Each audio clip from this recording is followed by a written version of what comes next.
بسم اللہ الرحمن الرحیم الحمد للہ رب العالمین والصلاة والسلام علی رسول اللہ صلی اللہ علیہ وسلم قدوتنا واسوتنا وعلى آلہ واصحابہ ومن تبعہم بإحسان الى یوم الدین اما بعد۔ محترم حضرات و خواتین، دلوں کے اعمال کی اس مجلس میں آپ کا استقبال ہے۔ اللہ تبارک و تعالی ہر ایک کو دنیا اور آخرت کی بھلائیاں عطا فرمائیں۔ اخلاص سے کیا فائدے دنیا میں انسان کو حاصل ہوتے ہیں، ان فائدوں میں سے کل ہم نے ایک چیز کو سنا جس میں کہا ان الاخلاص هو الطریق الى محبت اللہ ونصرہ ورعایتہ۔ اخلاص، آدمی مخلص ہو جاتا ہے تو وہ اخلاص اس کے لیے راستہ بن جاتا ہے اللہ کی محبت کو حاصل کرنے کا، اللہ تبارک و تعالی کی مدد کو حاصل کرنے کا، اللہ تبارک و تعالی کی حفاظت کو حاصل کرنے کا۔ اس کے لیے ہم نے سورۃ الفتح کی آیت نمبر 18 آپ کے سامنے کل تلاوت کی، بڑی تفصیل کے ساتھ کل کی مجلس میں گفتگو ہوئی۔ اسی کے ساتھ ہم آگے بڑھتے ہیں کہ آگے کیا کچھ باتیں اس تعلق سے ہمارے ساتھ ہیں کہ اخلاص راستہ ہے اللہ تبارک و تعالی کی ہدایت کو پانے کا، اللہ تبارک و تعالی کی نصرت کو پانے کا۔ اللہ کے نبی صلی اللہ علیہ وسلم کی ایک حدیث ہے جس میں اللہ کے نبی صلی اللہ علیہ وسلم نے فرمایا انما ينصر اللہ هذه الامة بضعیفها بدعوتهم وصلاتهم واخلاصهم۔ اللہ کے نبی صلی اللہ علیہ وسلم اس حدیث میں ارشاد فرماتے ہیں کہ اللہ تبارک و تعالی اس امت کی مدد فرمائیں گے، اللہ تبارک و تعالی اس امت کی مدد فرمائیں گے۔ کیسے لوگوں سے؟ بضعیفہا، جو بہت کمزور ہیں، کمزور لوگوں سے، بدعوتہم، جن کو ہم کمزور سمجھتے ہیں، یعنی مطلب غریب ہیں، فقیر ہیں، اور کہا کہ بالکل کمزور قسم کے لوگ ہیں۔ کہا کہ حقیقت میں اس امت کی مدد ہوتی ہے انہی لوگوں کی دعاؤں سے، وصلاتہم، اور ان کی نمازوں سے، واخلاصہم، اور ان کی سچائی سے۔ تو ان لوگوں کی دعائیں لینی چاہیے۔ اللہ تبارک و تعالی، اللہ کے نبی صلی اللہ علیہ وسلم فرماتے ہیں حقیقت میں اللہ تبارک و تعالی اس امت کو غلبہ دیتا ہے تو ایسے ہی لوگوں کی دعاؤں سے اور ان کی نمازوں سے اس امت کو اللہ تبارک و تعالی غلبہ عطا فرماتے ہیں۔ اس حدیث میں ہی بات کہی گئی کہ اس امت کی مدد کمزور افراد کی دعا، نماز اور سچائی کی برکت سے اس امت کو غلبہ ملے گا۔ انما ينصر اللہ هذه الامة بضعیفها بدعوتهم وصلاتهم واخلاصهم۔ یہ حدیث سنن نسائی کی ہے، جلد دوم۔ یہ حدیث جس کو مصعب بن سعد نے سعد بن ابی وقاص سے روایت کیا ہے۔ آگے ہم چلتے ہیں جس میں بتایا گیا کہ جو لوگ بھی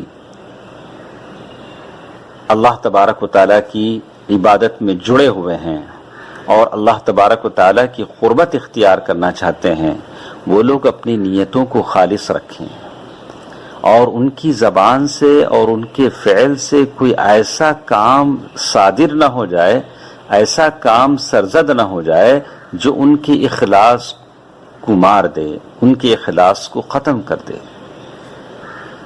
تو آدمی، اللہ کا بندہ، ہمیشہ ہوشیار رہے کہ کہیں ایسی حرکت اس سے نہ ہو جائے جس سے اس کے اخلاص پر ضرب پڑ جائے۔ چوتھی چیز جسے مجھے آپ کے سامنے کہنی، اخلاص کے فائدوں میں سے ایک فائدہ یہ بھی ہے کہ مخلص کا عمل بڑھا دیا جاتا ہے، وہ چھوٹا عمل کرے بھلا، لیکن اخلاص کی برکت سے عمل بڑھ جاتا ہے. اسی لیے کہتے ہیں فَالْإِخْلَاصُ يَكْثُرُ بِهِ قَلِيلُ الْعَمَلِ. اخلاص جب آ جاتا ہے تو چھوٹے سے کام کو بھی بڑا بنا دیتا ہے. اللہ تبارک و تعالی اس کام کو اس کرنے والے کے لیے بڑا دیتے ہیں. اور جب قیامت میں آدمی جاتا ہے تو جب اپنے اس کام کو دیکھتا ہے تو اسے یقین نہیں آتا کیا یہ میرا وہی چھوٹا کام ہے جس کو اللہ نے بڑھا کر اتنا بڑا بنا دیا ہے.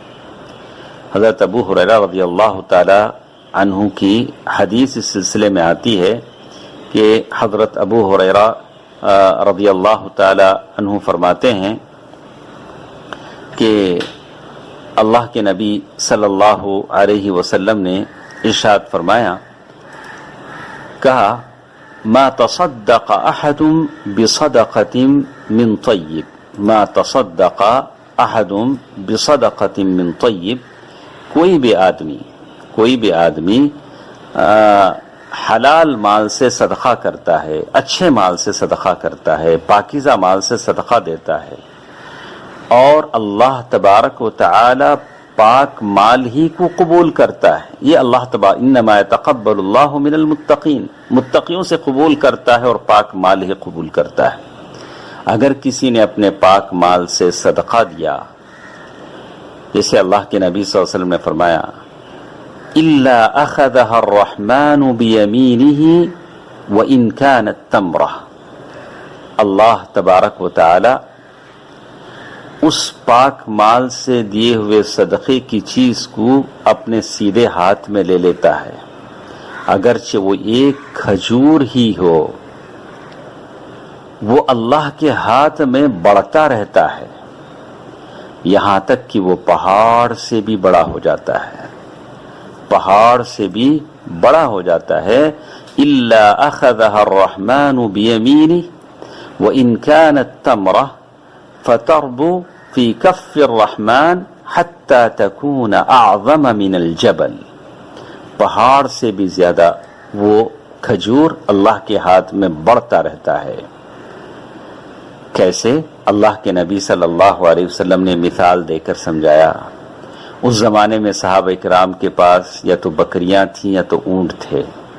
آدمی کے پاس جو ہوتا تھا اللہ کے نبی رحمت للعالمین ویسے ہی ان کو سمجھاتے بھی تھے. اللہ کے نبی صلی اللہ علیہ وسلم نے فرمایا جس طرح تم میں سے کوئی اپنے بچڑے یا اونٹنی کے بچے کی پرورش کرتا ہے، اللہ کے نبی صلی اللہ علیہ وسلم نے مثال دے کر کہا کما یربی احدکم فلوہ او فصیلہ، جس طرح وہ تربیت چھوٹا سا بچہ بڑا اونٹنی بن جاتا ہے، ویسے اللہ تبارک و تعالی تمہارے چھوٹے سے عمل کو اللہ تبارک و تعالی پہاڑ بنا دیتے ہیں. تو یہ زکوٰۃ کا جو صدقہ ہے وہ کیوں اتنا بڑا؟ آپ زکوٰۃ دیں، صدقہ دیں، نیکی کریں، وہ اخلاص جب اس میں ملا دیا جاتا ہے تو اس کو بڑھا دیتا ہے. اور جیسے ہر چیز کی آفت اور مصیبت ہے، لکڑی کی آفت دیمک ہے، ویسے ہی صدقے کی آفت ریاکاری ہے، دکھاوا ہے. وہ آپ کے صدقے اور کو کھا لیتی ہے. اسی لیے آپ نے دیکھا ہوگا بعض لوگ جو کام کرتے ہیں وہ دوسرے لوگوں کی آنکھوں میں بڑا حقیر سا دکھتا ہے، یہ تو معمولی کام ہے، تو لیکن اس چھوٹے سے کام میں اللہ تبارک و تعالی اتنی برکت دیتے ہیں تو وہ ایسے بڑھ جاتا ہے چھوٹا سا کام، لوگ اس کی تعریف کرنے لگتے ہیں اور اس کو اللہ تعالیٰ کی نظر میں وہ چیز بڑھ جاتی ہے. یہ اللہ تبارک و تعالیٰ لوگوں کی زبان سے کہتا ہے کہ واقعی یہ کام بہت بڑا تھا.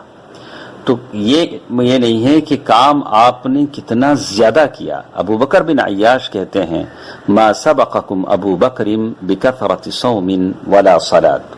ابو بکر رضی اللہ تعالی عنہ تم سے جو آگے بڑھ گئے زیادہ روزے اور نمازوں کی وجہ سے نہیں، ولیکن بشیء وقر فی قلبہ، لیکن ان کے دل میں جو ایمان تھا اس ایمان نے ان کو صدیقین کے رتبے پر پہنچا دیا۔ کچھ باتیں انشاءاللہ کل کے درس میں ہمارے ساتھ رہیں گی۔ اللہ تبارک و تعالی سننے اور عمل کرنے کی توفیق دے، آمین۔ والسلام علیکم ورحمۃ اللہ وبرکاتہ۔